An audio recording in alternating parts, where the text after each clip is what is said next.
Hey, Kyle Marshak here for Sons of Saturday. They got me on the sideline tonight for the day we've all been waiting for. Boston College is here, and the home opener is here. The student section's already packed, and it's an hour pregame. The orange effect is in full motion, and Let's Go Hokies chants are coming out too. I mean, listen to this crowd. The energy is buzzing. The players look loose, and the water even stopped coming down for a second too. So I think everyone's in a good mood. We're ready to go. Stay tuned on all the socials for every update.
Reading it.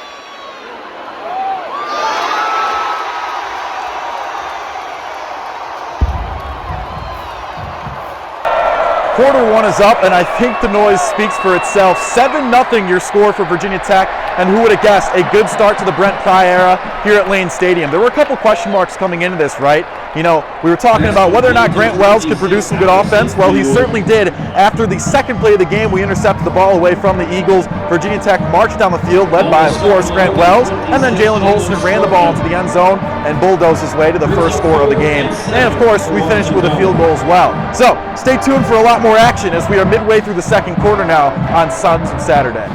The rain is still coming down, but hey, there's a reason to celebrate. 27-10 your final score as Brent Pry has a successful debut in Lane Stadium. Now, there was 3 takeaways from a great experience in his career debut at Lane. My first one, they were not kidding about Enter Sandman being able to register on the Richter scale. The fans are all still here with 12 seconds left on the clock, and they're all going to leave with smiling faces, and I'm sure Enter Sandman was a big part of that. My second takeaway, the defense. Man, Brent Pry was not lying about that. The lunch pail defense held Boston College to only 4 rushing yards on the day. Of course, the third takeaway, we move on to Wofford next week. So, should be a fun week, but for now, this is Kyle Marshak saying so long from Lane Stadium, 27-10 your final score.